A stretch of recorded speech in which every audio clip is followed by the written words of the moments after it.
No. With us once again from Primary Financial, it is Richard and Carl. Welcome to the show, guys. How are you? How have you been? Good? Great, thanks, Donna. Thank you. Good to be with you. Nice to have you guys here. In the green room, I was asking you all my own personal questions about Social Security and retirement. What subject do you want to kick us off with today? Well, I'll tell you, first of all, Donna, nice to see you again. You too. Always nice to see you. Thank you. Congratulations on all the success of the show, and it's great to be with you guys. Thank you. All right, so in financial planning, okay, one of the major conversations that we're having with clients is about sources of income, right?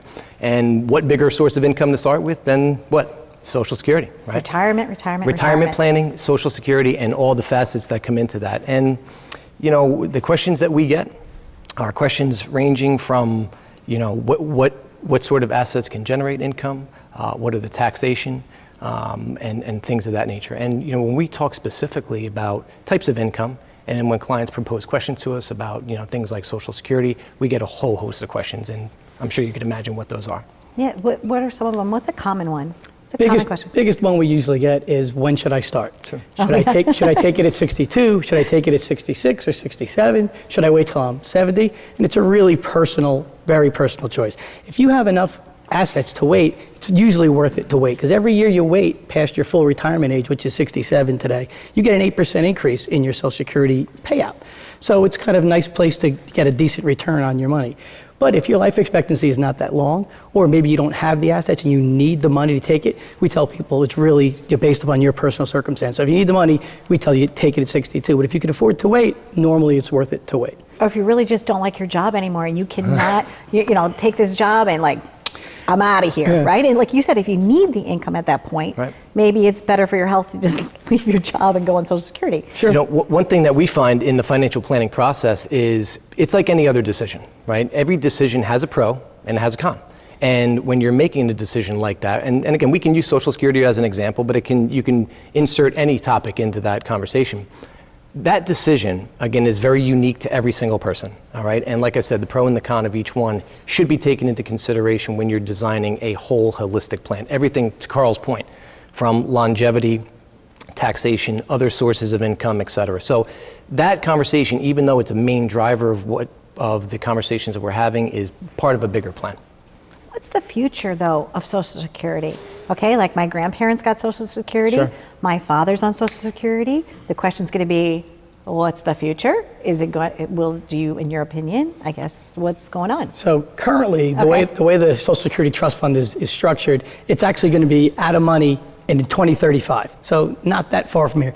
About 15 years from now, you know, it's going to be out of money. Okay. That's not necessarily a bad thing in overall, because the way that Social Security is collected now, every time you make a paycheck, a little bit of your money gets taken out and deposited into the Social Security Trust Fund.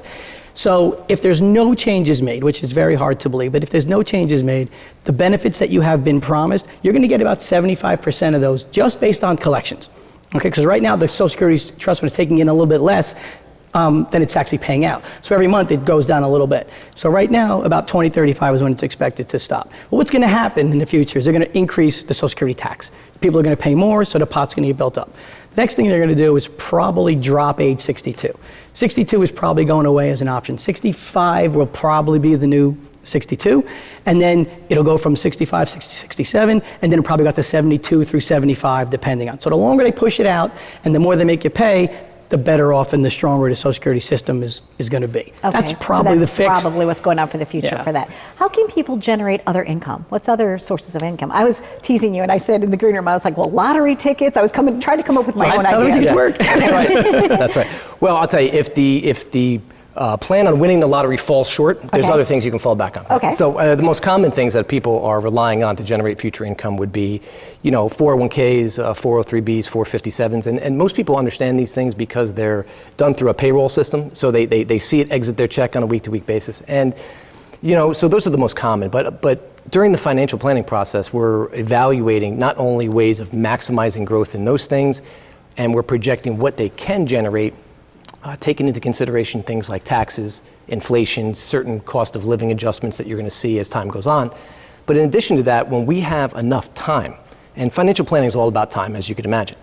When we have enough time, we're trying to build buckets of money outside of those traditional ways of thinking and those traditional concepts that people are familiar with on building up non-qualified investments, brokerage accounts, things of that nature, that when we can take a look at an entire situation, basically build the most optimal plan, whether it's taxation, withdrawals, et cetera. So we have our eyeball on a whole host of different options. And people just simply need to reach out to you to make an appointment to visit with you. Are you licensed in various states or just which states? Well, a lot of states. A lot of New states. York, New Jersey, Pennsylvania, just to name the area around A lot here. of them. Along, there's probably 10 or 20 So all others. they need to too. do is go to your website or pick up the phone and make Correct, a phone that's call. right. Yep. Excellent. Now, do either of you dance? I could cut a rug. Okay, 'cause I think the Chris Rubin, yeah. I definitely do not. You don't and you dance. don't want to see it, by the way.